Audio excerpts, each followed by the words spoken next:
Hello friends, another exciting conversation. I have RobMarston with me. Rob is the CEO and founder of a company called Zeus.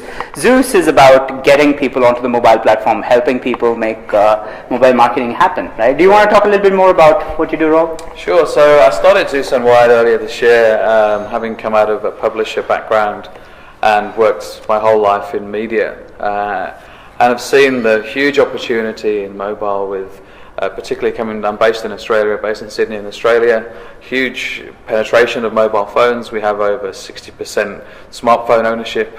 We have about 40% tablet ownership. Wow. So we have a very advanced market and huge amounts of consumption. But from a media perspective, I was seeing a very small amount of spend. To put some context around that, the online advertising industry in Australia is worth $3 billion. Mm-hmm. The mobile industry is worth $45 million. Piddly. It's a tiny amount. Mm-hmm. So the big challenge for me was to understand why is this? Why, when we go to a meeting and talk about mobile and everyone has a mobile phone no more than arm's reach away from them, when we know that people are engaging on a daily basis with mobile, when we know that everyone has more than half the population have a smartphone and they use their smartphone for more things than they've ever used the device before. It's ultra personal, it's ultra local. Why are people not spending? Mm-hmm. And that was really what we tried to do as a business corporately. We say that we connect businesses with their audience on unwired devices, because that connection at the moment isn't happening for several reasons. Mm-hmm. First of all, I think it's not happening because there isn't an understanding. Mm-hmm. People don't know what they don't know. And part of my job and part of the business is education. Mm-hmm. So obviously speaking at events like this on a global basis and on a local basis, I'm just about to chair an event next month where we've got big brands coming in and showcasing what they're doing in this space to get people excited, to show what's available and to show it's not just happening in Europe or the US, mm-hmm. It's happening locally and it's happening in there's quite a lot of innovation that's been driven too, so to expose that. Mm-hmm. So first of all, I think there's not a lot of understanding. Mm-hmm. Secondly, I think there's a general reluctance because it's new and that people don't know, mm-hmm. and that really requires a leap of faith. Mm-hmm. So we have a phrase in media that no one ever got fired for booking a TV ad. Mm-hmm. It's true, right? So we know when we look at the structure of a marketing mix, mm-hmm. we see that people are generally, their first reaction in a media agency is we need to book some TV media. Absolutely. Then we need to book some radio. Then we need to book some print and some outdoor. Mm-hmm. And then by the time we get to the bottom of the queue, by the time we get to the online piece, there's already an arm wrestle happening between search and display, mm-hmm. who both think they have the bigger seat at the table.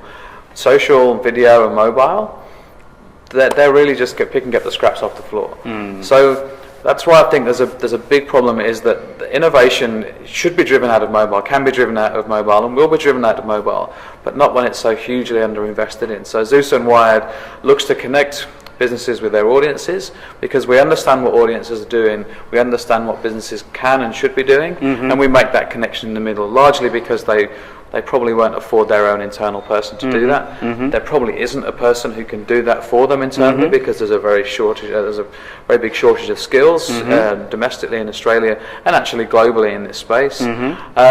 And we do it because we love it. We're all passionate. We only work in mobile. We all have backgrounds across. My background is extensively in search, but I'm passionate and focused and very dedicated, and changed my whole career towards mobile because I really believe strongly that that's where the next big level of growth will come from. I think that evangelical fervor is something that I've noticed when you started talking about it as well. One of the things that I found very interesting was basically you're very strongly against having a separate mobile marketing division Correct. Within an entity. You say that actually isolates and puts it into a corner. Talk a little bit more about that integration theme that you so well brought out in the meeting, in the conversation this morning. Thank you very much. Yeah, I suppose my theory is that if you develop a mobile strategy in isolation, you really miss the benefits that can be derived from integrating it and effectively mobilizing the rest of your strategy. So I would expect that organizations should look at, so the nature of mobile has changed so much. So TV is now not just the TV in the living room, it's the iPad, it's the people watching videos on their smartphones. Radio is now not a radio where you sit around and tune a dial, it's TuneIn Radio, or it's Spotify, or it's Pandora, or Last.fm. It's all of these music streaming services. And so on and so forth. As you move down the media food chain, as you move down to print magazines, rich immersive experiences on tablet that don't happen on paper versions. It's very 2D and it's very flat. Whereas you can have a 3D experience, if you like, on an iPad. You can watch a video, you can play a game.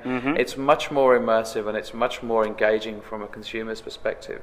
So if you missed that as part of your mobile strategy, if you just think your mobile strategy is about having an M site and some WAP banners or doing a push SMS, you're really only dealing with a very small part of the budget.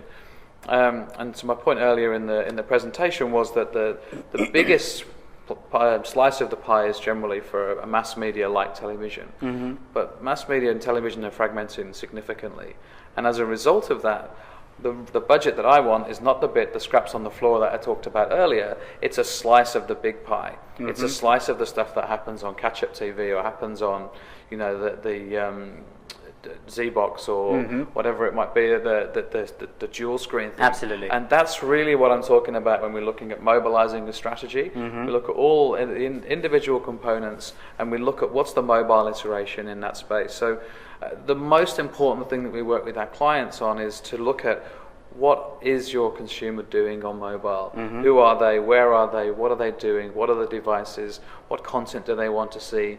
What is the end-to-end process for a consumer's journey who discovers you? The classic awareness, interest, desire, action. If we look at how do they are made aware of your products, and then how do you move them down to making some action? It might be an acquisition, it might be signing up for a newsletter, it might be buying something through mobile payments, engaging with the game, sharing a like on Facebook. So if you look at how that comes together, having an isolated mobile strategy when you're not thinking about all the other channels, you're really destined to fail. And that's probably where mobile was about 5 years ago. Tick in a box, I want to do mobile, we'll do a push SMS. No. Where do you take them through to? What's the call to action? What's the engagement? How's the execution? Those questions weren't, I don't know if they were asked and weren't answered, but they certainly weren't answered 5 years ago. So that's why I think that it's about mobilizing your strategy rather than a mobile strategy. Very well put. Mobilizing your strategy rather than a mobile strategy. Wonderful. I think it's great insight. Talk a little bit more about, obviously Australia is an advanced market and there's a lot of exciting things that are happening there. So where is that market headed towards? So what are the exciting pieces of that market? Okay, good question. So I think there's probably a couple of things here. So I alluded earlier to there's over 50% smartphone ownership. By next year there'll be 85% of Australians will have a smartphone as their primary device, which is a very rich canvas and it gets a lot of people very excited. Where do I think the real night and day shifts will come from? People who are starting to think about tablet strategies.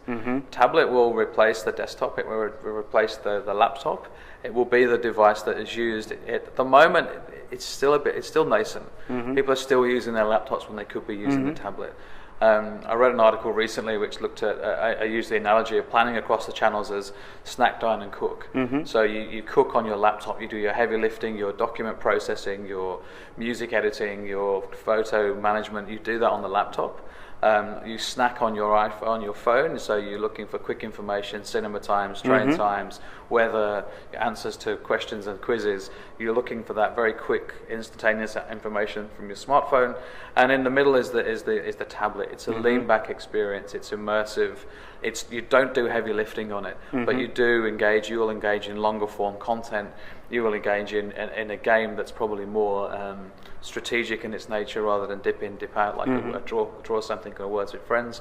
So that when you're thinking about planning, if you use that analogy as snack, dine and cook, you can start thinking about the sort of execution you should be using, the media you should be buying, and the way you should KPI that particular channel. So as an example, and it'd be very unusual for someone to buy a car via a phone, but it wouldn't be that unusual to get them very close to the purchase via a tablet. Absolutely. Because it can have very rich video. And then you could link the tablet execution to send a message to the phone, which would give you a map to the retailer where you could go in and get a free upgrade on leather seats or whatever it might be and you could actually manage that and monitor that whole process. Fabulous, fabulous. I love this notion that there is a cause beyond just a business here, which is, I think, that something is espoused by you.